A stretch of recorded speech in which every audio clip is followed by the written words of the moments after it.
Hey, David, thank you for coming in. You have a quite a remarkable history from a very young age, as a teenager, actually, supporting transformational tech and solutions globally, and you've been working undercover in essence as well, and classified work together with public work and helping in sustainable impact globally. So just remarkable. And you're still a young person yet. So can you imagine what the next 50, or I guess it's unlimited now because I believe aging will be solved within the next few years. So can you imagine what lays ahead for you, David? So thank you for coming in and sharing your insights with our audience.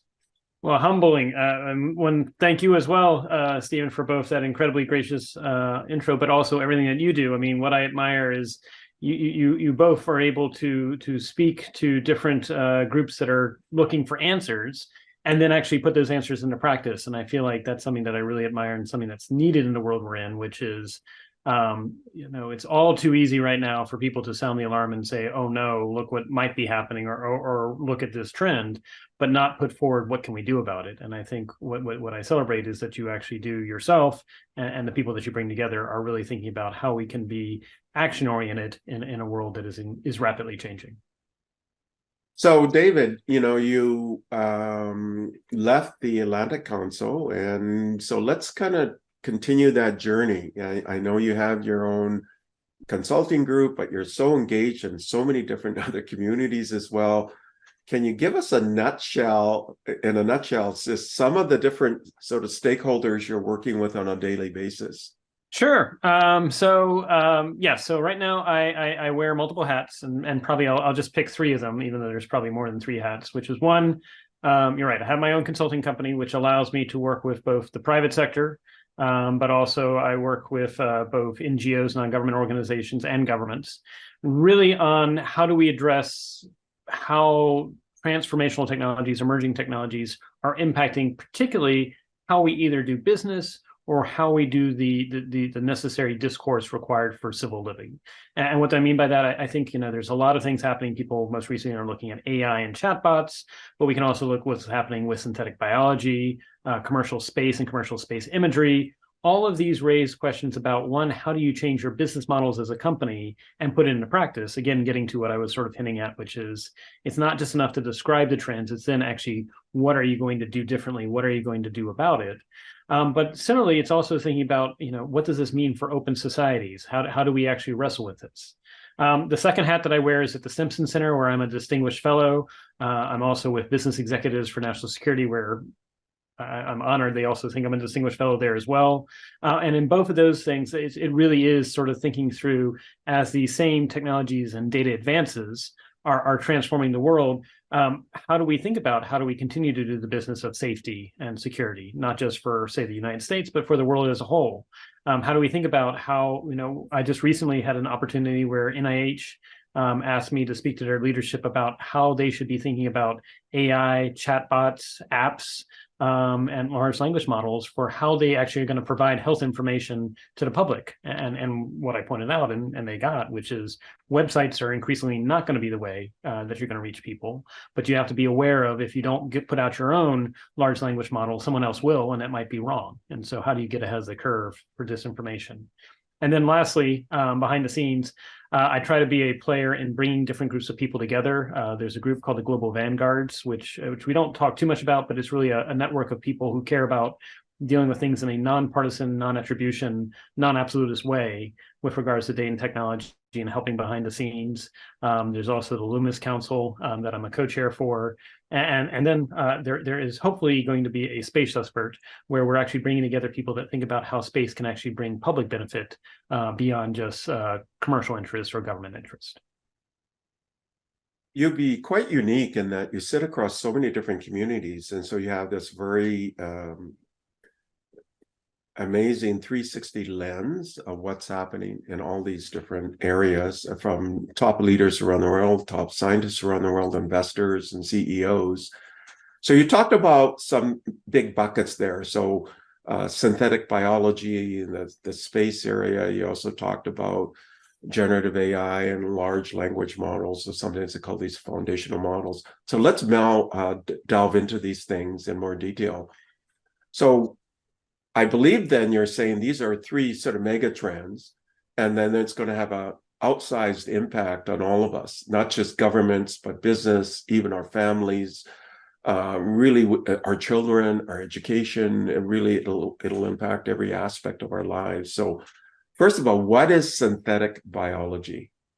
Yes. So synthetic biology you can think of as, if regular biology or normal biology is life as we know it, synthetic biology is life that we don't know it. And it may be, for example, taking bacteria that currently operates in a certain way and introducing into it the ability to possibly pull methane from either a air or liquid source, which we want to do because methane, unfortunately, is between 22 and 40 times as bad as carbon dioxide in terms of greenhouse gas, but use methane as a sugar source for the bacteria. And then while it's using as a sugar source to produce the energy for the bacteria, then it's at the same time pulling nitrogen from the air, of which there's an abundant amount, and returning it to the soil, which actually is good for the health of the soil. And so it is thinking about sort of how we can use sort of the building blocks of life. And I'm really thinking about, when I think about synthetic biology, I'm thinking about at the microbe level, to do functions that are helpful for either mitigating climate change, improving food security and food safety, or ultimately serving as ways that we can create a more resilient approach to what will probably be future outbreaks or pandemics. So you're talking about synthetic biology, but it sounds like you're talking about carbon-based life. Are you looking at other kinds of possibilities of life forms that are not carbon-based?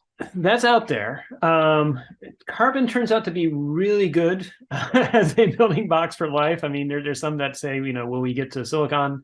There's also some people that look at, just really out there life. That is a part of synthetic biology. I think that's more on the research phase at the moment, and it's interesting to track. I think it's also, you need to be very cautious. I get very concerned when I hear, for example, there are some people that are looking at, can they create the equivalent of neural circuitry that is simply neural circuitry that is not, quote unquote, a brain, but they're trying to figure out if they can do that. And so it gets ethically complex very fast. And I think one of the things that you have to be very cognizant of with synthetic biology is, whereas if a computer system goes awry or does something you don't want it to do, you can either reboot it, pull the power plug, or hit it with an electromagnetic blast. We can't really reboot biology if we do it poorly. And so my own interest is really right now focusing more at the micro level and thinking about how we can solve some very practical challenges using carbon. Admittedly, I'm more on the carbon side, but I'll give another example. We know, for example, that lithium mining is toxic to the planet. And with our move to EV, electronic vehicles, there's going to be a huge more demand for lithium. And so DARPA and others are actually having competitions to see if folks can actually design bacteria that can actually mine lithium, or at least deal with the waste products of lithium mining and other rare earth minerals in a way that's less toxic than the current processes. And so I'm a big believer that both through natural biology as well as synthetic biology, and there's actually another sort of in-between layer, which is called computational biology. So it's natural in nature, but it was sort of a computer helped organize how you would do the different sequences to produce that natural bacteria. So it sort of splits the line between synthetic and not.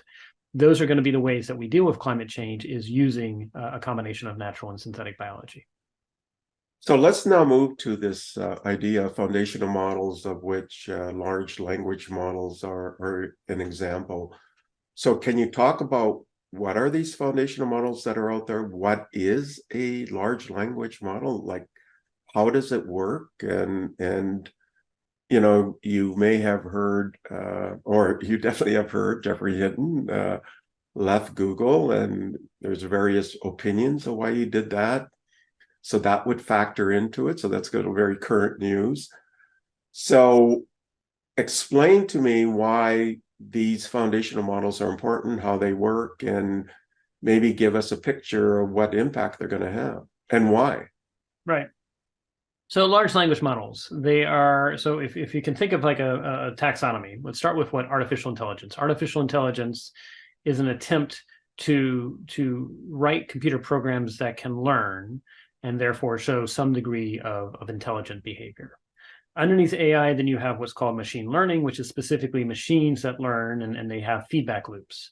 Underneath machine learning, you then have neural nets neural networks is sort of the idea that just like the human brain that can change its wiring to deal with different stimuli and to deal with different consequences of behaviors that helps us learn, the machine is trying to do something analogous.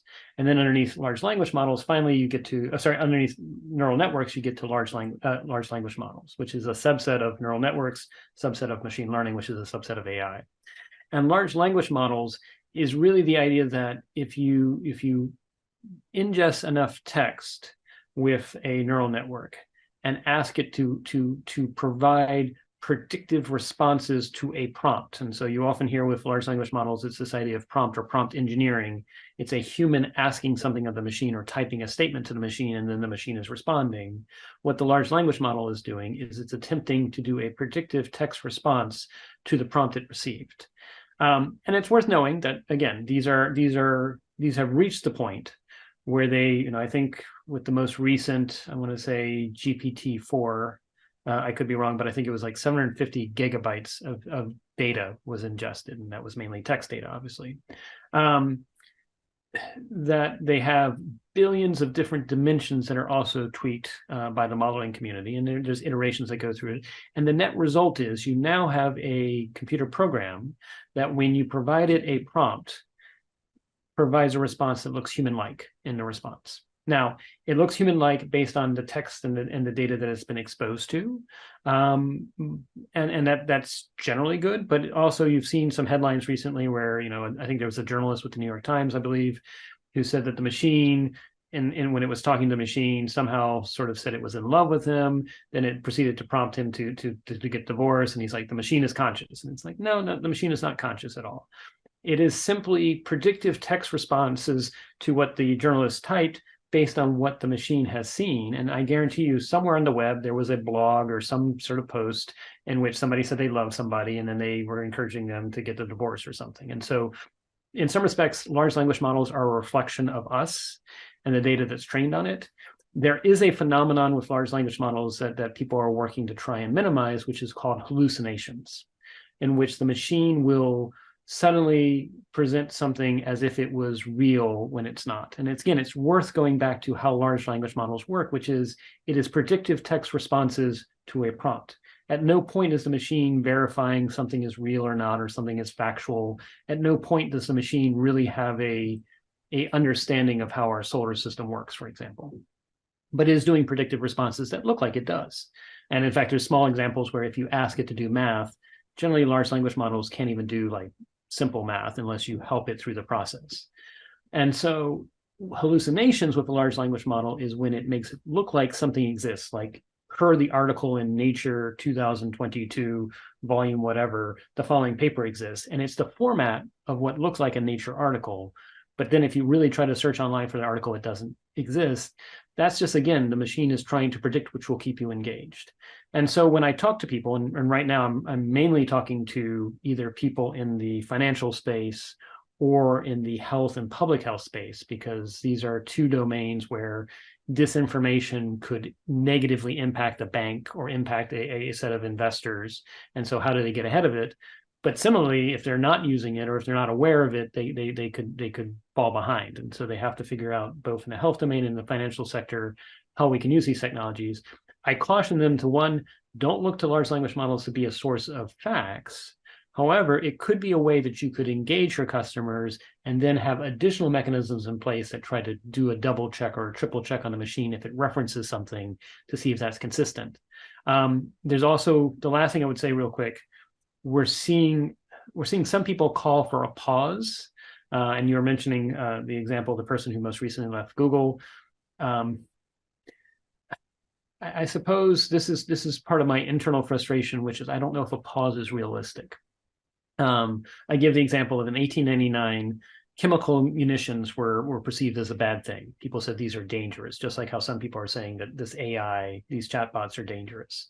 And so almost all the nations in Europe got together. They said, let's ban chemical weapons that are used as munitions. They said, sure. Everyone agreed. And a year later, all the countries of Europe that had agreed to ban them were covertly pursuing them as research objectives. And then come World War I, 1914, both the Allied and the Central Powers used chemical munitions against each other. And so I worry when people call for a pause, it's not really being pragmatic in the larger global context in which we operate, and that the only way through these challenges that now present themselves is actually to tackle them head on as messy hairball problems where we've got to involve businesses, we've got to involve policymakers, but also people who actually get stuff done in government and nonprofits to show a better way forward that empowers the public to be aware of what these are, what they can do, and how we're going to coexist with them. I don't think a pause is realistic. Do you think then that these large language models are a predictive parrot, and so there isn't anything reasoning kind of ability in there? I'm not saying human, but some kind of reasoning capability. So there is reasoning in the sense that, what the large language models are probably doing is they are in the digital neural networks they are creating. They are establishing meta constructs for what a sun is, or what light from a sun means, or to do a following verb. And so they are creating meta constructs for ideas in language. And so there is a reasoning there, yes, and that can be useful in the right context. But again, if it's about truth verification, large language models by themselves will be insufficient. If it is about doing mathematics, much better way. Calculators are great. If it is about novel, new creation that is not simply just permeations on a theme, that's kind of hit or miss. I mean, you see it, there's talk about with generative AI where you see a lot of art that is generated off the art of others. And I think, that is an interesting, it is an interesting question of is an art piece that a generative AI that has trained on millions and, or if not billions of images, is that truly a new creation? Or is it a lot like I equate in the music realm where you have digital sampling, where artists and recording artists do samplings of each other. They usually give credit. If they don't, they have a lawsuit. But by, if you look at the digital samples that are reused, it can be a completely new piece in how it sounds and how it's mixed, but it still pays homage to the creators. And so I think as we try to figure out whether these are new creations or not, or if these are completely new activities, I think at least I would lean to the side of you still need to give credit and think about equity in the people who provided data that trained the machine, which gets to what I'm really privately championing at the moment, and really a big component of.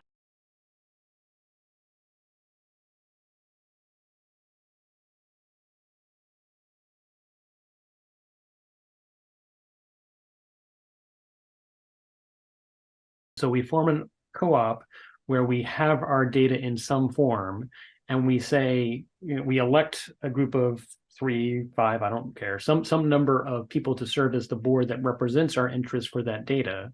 And then they are given the permission to represent us in conversations with the private sector, with governments that say, you can use this data. In this case, it could be health data on Parkinson's, but it could be something else. It could be our financial data or our local commute data to help inform policy makings for a city or a rural area.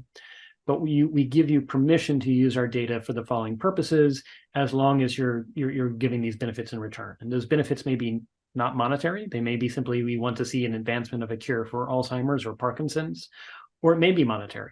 But I think right now we learned wrong lessons in the last decade, which was data is to be hoarded. There was the analogy of data is the new oil. I'm like, no, it's not the new oil. Oil, if you use it, it's gone. Data, if you use it, it's still there. And in fact, more use actually makes the data better because there's some metadata about it and you can actually refine it.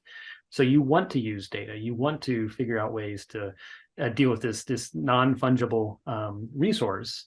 And you don't necessarily want to hoard it because then it deprives the different stakeholders that could actually make it better from the benefits. And so that's why I think at the end of the day, large language models are the tip of the iceberg, but I think there will be other approaches we see that are both reasoning, and I hope along the way we also figure out better ways of sharing in the benefits collectively of these new tools.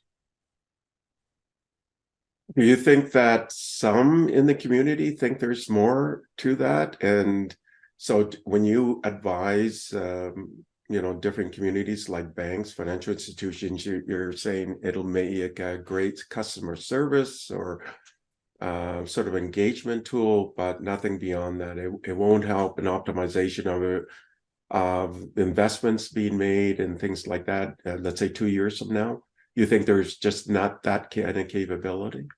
I think it will help with optimization. I mean, that is a well-defined problem space. There's some that say we're right on the cusp of AGI, artificial general intelligence. I am very skeptical about that, and I'm welcome to be proven wrong. We're not, in my opinion. I mean, the other thing is also just this whole name. I mean, we really shouldn't be calling it artificial intelligence. I mean, we really should be calling it, in the case of large language models, natural generative language model. I mean, they are, one, intelligence is a little bit difficult to measure, as we have discovered with humans. You don't just measure intelligence using IQ tests. That is a very narrow and, in fact, very biased, in some cases, unjust way of measuring intelligence. But I think, I think we need to recognize that they are only as good as the data they've trained upon. And if you expose them to a novel context in which they have no preparation thereof, they will fail miserably and they'll be brittle, which is not the case of a human being. We can be tossed in novel situations, and sure, we may not be perfect at doing it, but we don't have a complete failure. There's also, you need to be cognizant of overfitting, and this is something that a lot of these models are dealing with, which is if they get overfitted, they can start giving what look like realistic answers when in fact they're completely wrong. And so I look at it at the end of the day, we really want to pair these generative systems, these approaches to mitigate or to address human weaknesses, but also recognize there will still be some things, especially in novel contexts. And if you're recommending to anyone right now that's in middle school or high school, pick a job in which each day is different and it's not the same thing, and you probably at least are going to future-proof your career a little bit longer than somebody else. But I get worried that there is all too often a human proclivity to anthropomorphize these machines and say they're cognizant and they're conscious and they're aware. And I'm like, they're advanced mathematics, yes, and they are reasoning at a level of language or language metadata, but I would not say they're cognizant or conscious. And I get very cautious when we do that, because it's sort of like how string theory in the 1980s said that we were going to have breakthroughs in just 10 years. And then in the 1990s, they said, give us 10 more years. And then 2000, they said, give us 10 more years. I think we will definitely see benefits from this, but I think there's also the risk of overhyping some of these advances. Okay, so we talked about synthetic biology and we talked about generative AI or AI and where it's going and so on, and sort of your viewpoints on that. You are also talking about space, so let's talk about where that's going and who are the players. Where are the immediate near-term applications that you think are going to be quite profound for us and ways that will influence the broader community and not just niche areas and so on. And then, right. And what are the new opportunities? So I think, you asked about what's new with space. So I said, I think there's two tracks that have been happening. One is obviously SpaceX has been leading the way, although there are some competitors that are trying to enter into that market as well to bring down the cost of launch. So it's getting a lot cheaper to get things into orbit, which is good, because space can be very expensive. And if you just look at the cost to get things in orbit 15 or 20 years ago, it was a lot more prohibitive. That trend has led to the second trend, which is it's now a lot easier for commercial companies to do things that were only possible by large nation states 10 to 15 or 20 years ago. I mean, I think we had it in a previous conversation where I think I said this was 2020, which is the good news is we're democratizing technology. The bad news is, or challenging news is, we're democratizing technology. And so you're seeing, for example, 1 meter resolution, not just spectral imagery, but we're talking hyperspectral. So outside the normal visual range of things, you're seeing synthetic aperture radar at 1 meter resolution, or in some cases they're trying to do better if they're outside the US, which in some respects is very interesting to watch at what's happening right now in Ukraine and Russia with the battle space awareness, that there are commercial companies that actually are able to provide Ukraine better battle space awareness than they would through their own means if they wanted to. At the same time, one of the things that I try to help people think about is how is this going to be used in ways that we don't intend? I mean, are we going to see a court case 5 to 7 years from now where one aggrieved party says, you said you were going to the grocery store that evening, but I know based on satellite imagery, you went over here and you're really having an affair? Is that the type of world we want? And when I talked to my colleagues in Europe, I asked, does General Data Regulation, Protection Regulation, GDPR, does that apply to observations taken from space?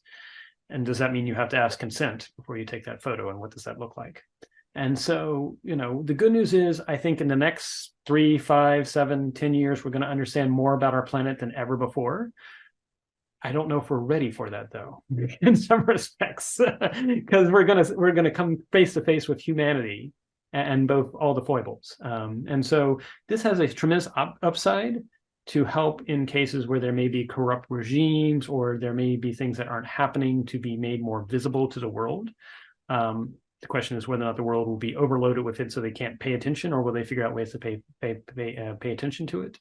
But also it raises interesting questions because we know already there are hedge funds that look at the number of cars in parking lots to figure out if a retail store or retail chain is doing well or not. And they will either short that stock or buy that stock before their annual earnings call or their quarterly earnings call based on what they're seeing from commercial space observations about the activities of that retail outlet. Let's fast forward to now with hyperspectral data from commercial sources. There is the ability to see stress plant lines. 400 nanometers is a stress line for plants that will actually indicate before it's visible to you or I or any farmer if that plant is possibly stressed and possibly near failing. Okay, well, what you would hope is we have a world in which this space data is made available to the farmer. It's maybe even made available to the local community to help the farmer if those crops are close to failing. That's the kind of world we'd want. But you could also imagine a world in which, unfortunately, that space data is not made available to the farmer. Only a privileged few use it to short that crop because they can see the stress that's happening, and they're worried about the whether they're going to make a profit off of hedging, whether or not that crop's going to succeed or not. That's not the world I think we want. And so one of the things that I think we need to be aware of is both how, who in a company is responsible for thinking about the company's proactive use of space data to improve the company's activities, but also safeguarding or at least having a hedge of competitors using visual cues and other space-based gathered information about your company's activities, possibly to be a more successful competitor against you. And then finally, who is standing up for the public to say, how can the public benefit from understanding from space more about their communities, about their patterns of life in a way that doesn't violate privacy, but helps inform our planet to be more resilient to future outbreaks, climate change, and also just general supply chain disruptions. And in terms of your work, anything else you want to surface? Are you talking to NASA or some of the others? Yeah, so, I mean, I think what we're missing at the moment and this was a conversation, these are conversations I've been having with NASA is, while we have not gotten to the dream of we're living in space yet. The 60s and the 70s, there was aspirations, there was an image of at least some hope, even though we had plenty of problems here on the planet that we had to deal with, and we still have plenty of problems. And so I'm curious as to, can we create a non-dystopian narrative about the near-term future? Because I think right now, if you went, I have a 5-year-old, and for right now, he's a typical happy 5-year-old. But if you go to 15-year-olds or even 25-year-olds or even 35-year-olds and ask them, what do you think 2030 is going to look like, or 2035 is going to look like? Unfortunately, most of them are fairly pessimistic, which I think is a huge loss because it can become a self-fulfilling prophecy if you're pessimistic about the future. I'm not saying be Pollyannish. I'm not even saying be naive. I think hopefully I've been showing there is nuance to this. But optimists are the ones that make a positive difference. They are the ones that help change the world. And so one of the things I've been talking about with space is the very problems we have here on Earth can actually galvanize action, and it may even create new markets. I gave a little bit earlier example with synthetic biology of how we could actually design a bacteria that could actually use methane as a sugar source, so that takes rid of that greenhouse gas and returns nitrogen to the soil. Well, part of the challenge we have is, what's the business case for that? And what if you actually use commercial space imagery that was hyperspectral to show, here is the problems you have where there's these methane leaks or these methane blooms that need to be addressed. That needs to be solved, because if we solve methane, that gives us a longer time to address carbon later. And then similarly, the same space-based data could show, and here's where your soil is lacking in nitrogen and lacking in the actual sort of healthy nutrients to grow suitable crops. And so if you surveyed that, you could then have a private sector entity come in and actually fix that problem by getting rid of the methane, returning nitrogen to the soil. And then again, commercial space data could verify, yay, verily, they did it. And so we actually have now created industry solutions to both climate and food challenges that actually, help the future for us all. And so part of it is trying to stitch together using generative AI, using data, using commercial space technologies and bio, sort of the big challenges where we can begin to move up sort of the hierarchy of needs. Because it's not like we're not going to have future challenges. We're always going to have future challenges. Hopefully they're new ones. But also at the same time, can we inspire a systemic approach, a science of systems that can tackle this, as opposed to one-offs, where I think we run the risk of, for every new crisis, we're having lessons incurred but not lessons learned. And even worse, the crises are becoming so fast that we're not even able to recover from the previous disruption before another crisis happens in the world. And I don't want that to happen, because that's not a good sign for anybody. So are you working also with other space agencies, like the European Space Agency, maybe the Indian Space Agency, and so on? I haven't had a chance to work with the Indian one. I have worked a little bit with Europe, and have worked with Japan. And so part of it is seeing where they're at and seeing what their solutions are. And also, but equally, I think increasingly space is a wonderful example, but so is biology, and so is data and AI. Things that used to be done solely by governments increasingly can be done in the private sector as well. The challenge is, of course, private sector has to figure out, beyond just return on investment, how does it frame its business activities? Because of course they have to be responsive to their they have to have fuel in the tanks for profits, but they also have to be responsible if they have shareholders that are shareholders as well, or stakeholders at a minimum. And so I think if we're going to get through the next decade, it's going to be figuring out how things that used to be solely the domain of government and private sector never saw a need to help tackle. Increasingly, the private sector figures out how it can be playing a role, if not a responsible role. And then similarly, how can we shift what our nonprofits that in the past have written about issues but not actually done anything about it? How can we shift to being more operationally oriented?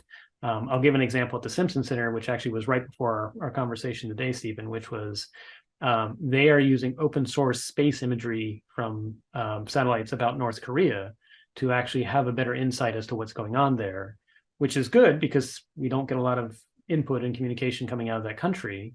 At the same time, and there's actually signs that there may be a famine going on. At the same time, if that country is aware that you're using open source space data, you need to thinking about, are they showing only what you want to see? And are there ways you can detect for that? And so, yes, I'm talking to other countries and companies. The one other thing I would share for your listeners, there's a lot of attention that has been done recently on our digital exhaust, or the data exhaust of individuals, and the questions about, can that be monetized? Do you have consent? What does informed consent look like when you get a 40-page term and conditions? Most people don't read it. There hasn't been a lot of talk about commercial data and what we may be unintentionally or accidentally giving off. And so one of the papers that I recently did right before I left the Atlantic Council was the last one, actually. I worked with several other co-authors where we tackled a problem where we looked at 12 US military bases, and we picked them not because they were military bases, but because they were closed ecosystems.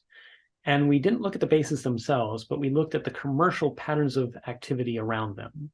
And we wanted to see if we could, without any supervised learning, so no generative AI, no training, if we could actually use big data methods to essentially detect a disruption to the military base. And the disruption could be anything from a change in commander, maybe there was a fire that day they had to put out, maybe there was flooding, or maybe there was a suspicious package or something like that.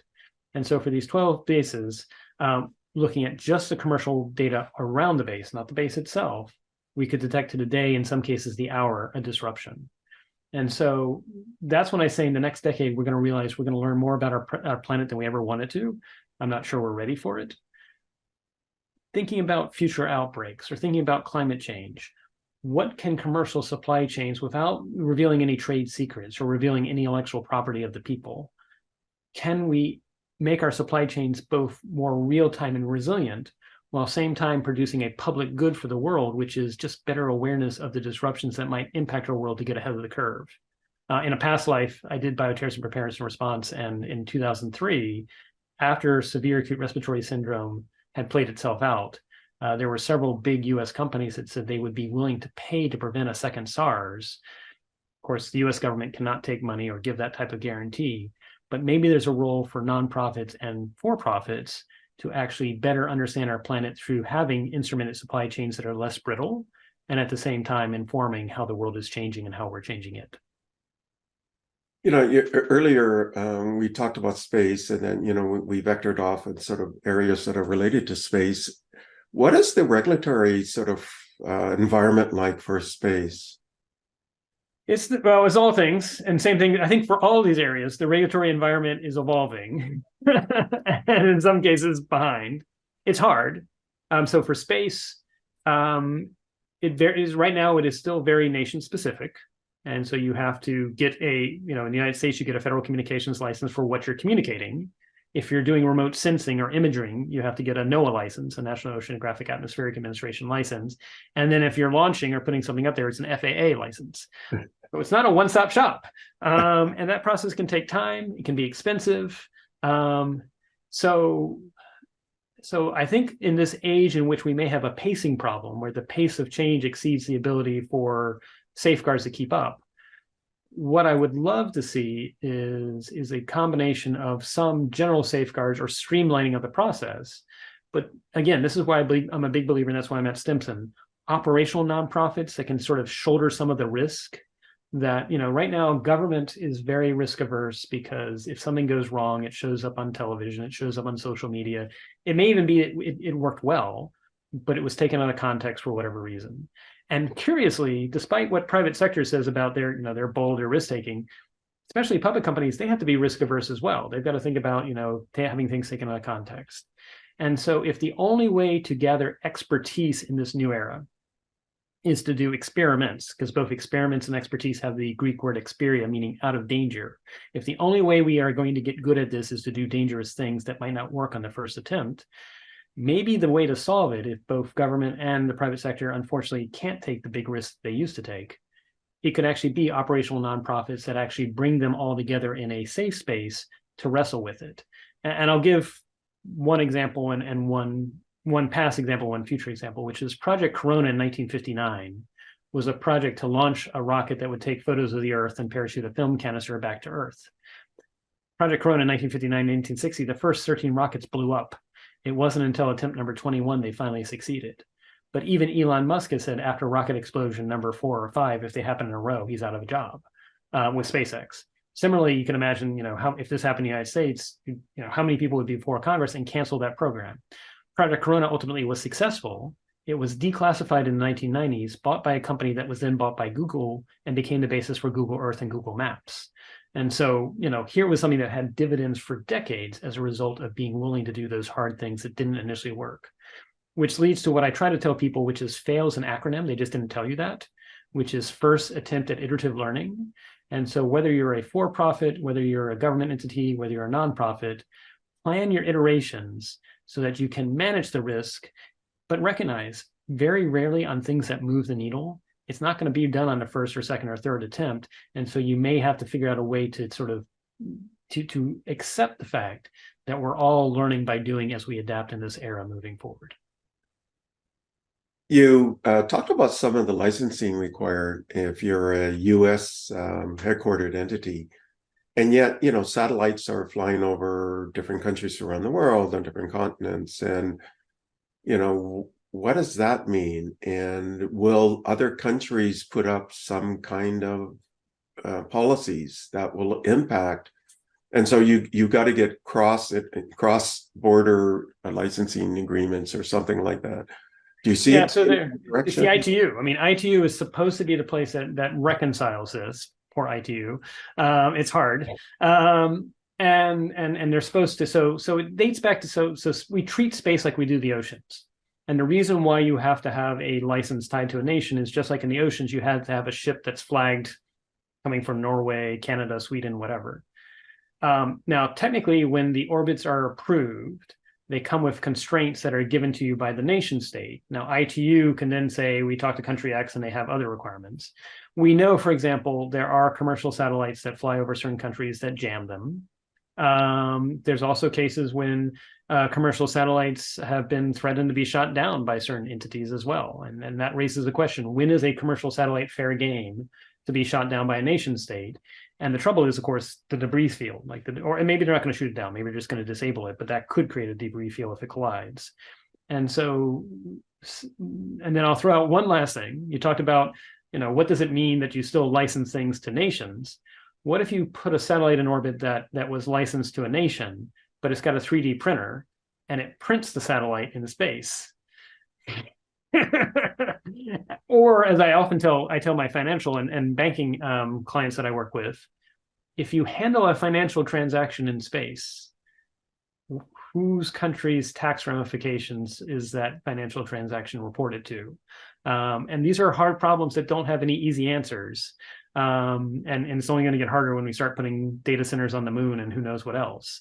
But these are things that if you're really thinking about the future as a company and how you can, I tell people it's much better to disrupt yourself than have someone else disrupt you. So if you're really thinking about how you can disrupt your own company to be ahead of the curve, these are questions that you can then sort of drill down to actual use cases and have an approach that says, here's what we're going to do because the market is changing, and to expect that someone else is going to solve it is probably waiting too late. We will be disrupted if we wait for someone else to solve it. So you talked about some of the agencies that you are directly engaged in, and you talked about the ITU. Are there others that you're talking to as well, and from an international standpoint? So at the international level, there are times when I touch base with the UN. In fact, I've been helping some with their thinking about what they can do with other countries involving data and thinking about data and commercial activities. And in Africa, I actually did a project with another colleague, Eric Sapp. I find right now, a lot of my engagements, it's usually at the request, the nation state still holds sway. So it's either at the request of a national government, or it is at the request of a transnational that is interested in a specific region. I think the challenge you have for international agencies, at the end of the day, we still have a rule of law, we still have sovereignty. And so international agencies are kind of trying to get people to work together, but it's hard.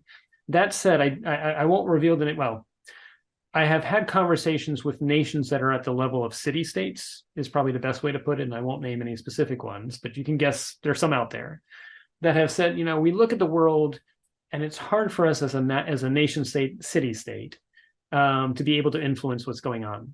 And one of the things I actually put out there, I said, well, what if you form an alliance of cities around the world? We've already seen cases, including here in the United States, as big as we are, where New York and San Francisco and some other cities have entered into trade agreements directly with other countries, bypassing our own federal government, which I'm waiting to see if there's ever a response on. But it does point to that as more and more people move to cities. I'm not saying forget the rural areas. In fact, the rural areas are essential, and we have to figure out a strategy for them as well. But could it be that a union of united cities in some respects could be a positive force, partly because mayors have a more accountability to the immediate for their people. And so it could also, you could think about how we have in Estonia, where you can become an e-resident of Estonia without living there. What if you had a sort of an e-residency program for this network of cities, which allowed you to work in any of the cities, have faster access, do stuff in those cities? I think what technology is doing is it's meaning that you need to pivot away from nations to networks, but we're not there yet. So can you go a little bit more macro to that? So in the US, go to county level and then state level, and same kind of divisions around the world. So more regional rather than city.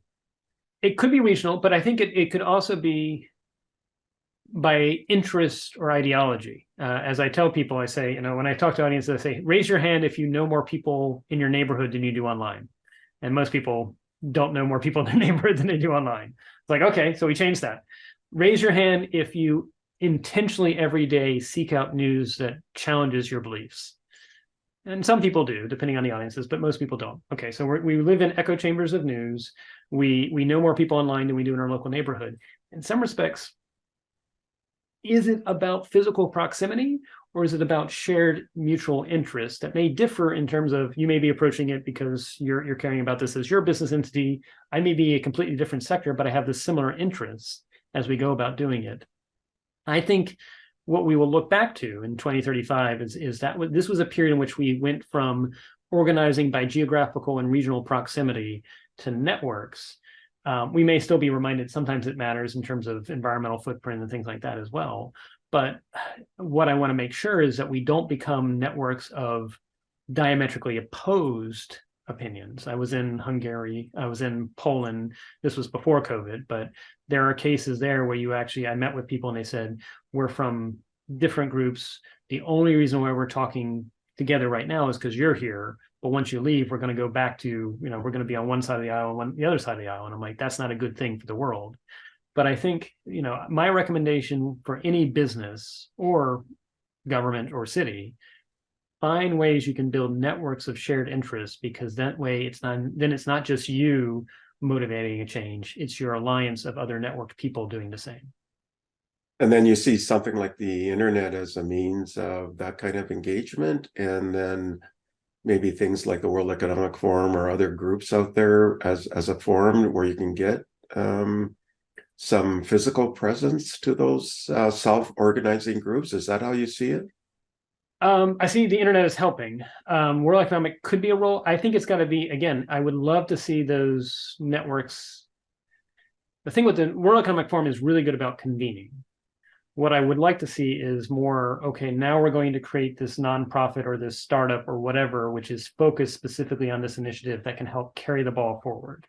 And so let's say we all get around the idea of, we learned in COVID that supply chains are brittle. A disruption to supply chains impacts us all. And so we want to create an initiative where we can pool data that doesn't reveal any intellectual properties or trade secrets, but allows us to create less brittle supply chains. And so there's this network alliance of shared companies and or cities that care about this in the world. And then the operational component to make it happen is this nonprofit that can bring in for-profits, and maybe even the for-profits, if it's successful, can run away with the model and be profitable with it.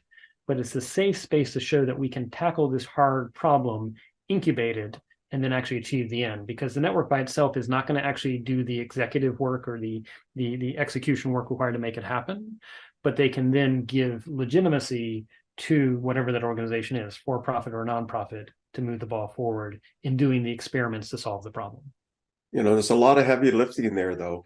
Oh yeah, and that's what I like to do. I mean, I look back at my life, and my loving wife says, "Yeah, you tend to pick the hard problems because those are the ones that really are the ones that are most meaningful to tackle with." So it is a lot of heavy lifting, but I think and I also worry, if you go back to the late 1800s and early 1900s, right before World War I, there was tremendous technological change. There was industrialization. And with the printing press, with the news and mass media, the news, with the telegram, there was also disinformation. So it seems like whenever we have a new technology invention, be it radio, be it television, mass print, I mean, this is how Pulitzer and Hearst made their money initially. There's disinformation. There's also polarization that was present in the late 1800s, early 1900s. And there was also, I sometimes say we're in the neo-Victorian era. With this disinformation and with this polarization that was brought about by this new technology, there was also a whole lot of signaling that wasn't actually doing. And I worry that there's a lot of doing going on in the world, but it doesn't get anywhere near amount the airtime that a lot of signaling or problem admiring occurs in the world. And so if there's any one recommendation I have to people, which is if you have the luxury or the perch to be able to speak to the press or speak to media, make sure you use the last 20% or somewhere in between, somewhere in 20% of that, to put forward actionable things we can do. You can always say, this is just my opinion. It may not be, what we end up doing. I just worry right now we are surrounding, again, those 5-year-olds, 15-year-olds, 25-year-olds, 35-year-olds with, it's scary, or bad things are coming, and end. And it's like, no, no, no. I mean, you got to put forward, here's what we're going to try. Here's what we're going to do. We're going to learn. And it's creating a sense of learned helplessness in the world, or that's hard and I don't want to tackle it. You know, the policymakers will do it. And I'm sure the policymakers are like, we'll let the business handle it. And so if everybody says someone else is going to solve it, that's where we are. So that's a natural segue into my final question. And give us 3 to 5 actionable areas. I'm perfect. And that's real, right? Where they can, oh, okay, I can go there and I can do something. Yeah. So first step would be actionable steps I would do is look at the Mozilla Foundation. They're not the only one, but they're a good example. Do Mozilla Foundation and data collectives. Learn about data collectives, have a conversation with a friend or family member about data collectives. Talk about whether you think they're good or bad ideas. Just become aware of this idea that maybe we could do data differently. Because right now, I think a lot of people feel like their data is hoovered up, and so be it. And I'm like, that might be how the railroads used to be before we figured out ways to balance things. So that's the first thing. Second thing, see if you can begin to create a monthly gathering of your friends, but also people that you've met that have different views, to say, this is going to be a space in which we don't have to agree. It's a safe space, but let's talk about some topic, and become comfortable and not taking things personally if someone has a different view than you, and create that environment. Because I feel like, again, and this may just be an unintentional consequence of social media, just like how radio and the news did the same thing in other revolutions. It's almost like we have decided to self-select from having difficult conversations about things that matter. And I think, you know, whether that's soundbite culture or whatever, it's hurting us, because these issues are important. And the reality is probably none of us have all the answers, but collectively we can have a better answer if we share our different viewpoints. And so that would be a small thing, but just to sort of create a convening space. A third thing I would recommend that people can do, if you're passionate, figure out something you're passionate about and try to write an op-ed. You know, unfortunately, op-ed spaces in the main publications have gotten crowded. But, you know, if you take the time to research something to write about it, that may then lead you on a journey of then taking the next step, which is actually doing something about it, or things like that. But take the time to sort of write a nuanced sort of article that you're passionate about and put that out there. Because there's, you know, the good news is there's more than 8 billion people in the world. That should be enough to handle some of the problems that we're tackling. But again, it's overcoming this reluctance of learned helplessness. The last 2 things I would say, I mean, obviously, Stephen, you're a great example of this. Give voice to others. You know, I try to figure out who are people that are not being heard that I can help amplify. Can I create a space for them? Can I give them a chance to sort of be heard? You know, all of us, I think, have a responsibility to try and figure out what to do with this, but give a voice to someone that's not being heard, that's not yourself, and see if they can actually have that opportunity and run with it. And then the fifth thing, when you're listening to something on the news and all of a sudden your emotions kick in, you're either angry, you're fearful, you're anxious, or something like that, take a deep breath and say, why are my emotions up? And then 2, try to go up to the balcony. At the Kennedy School, they talk about, you know, oftentimes we're hearing in the news these dance moves, and we think the dance floor is crowded or someone's not doing something they shouldn't do. But we rarely go up to the balcony and say, well, what's really happening here? And so if we can take that time, then we can begin to both practice when rage-tainment or news gets our blood vessels pumping, but we can also begin to practice ourselves that mindfulness of saying, well, what's the really big thing happening here? And maybe if we all start to do that, it's been shown actually, if you have more nuanced conversation, then that begins to have other people to have more nuanced conversations. And maybe eventually those in charge or those policymakers we elect or put in positions will also be able to have more nuanced conversations, because the world has feedback loops. And anyone who tells you it's simple or it's just a black and white issue is probably oversimplifying it. Well, those are good words of wisdom, and actually you practice all of them as well. I try. Well, you put me on the spot, but I wanted to rise to the occasion. So well, yeah, David, that's it. Really thank you for coming in and sharing all of your insights with our audience. And I really recommend the audience also follow your work, because you're out there, or in social media, but you publish, you do all the things that you talk about. So, and you're always giving, insights that people can action as well. So thank you again for sharing so much with us. Well, thank you, Stephen, as always, and thanks for everything you do as well.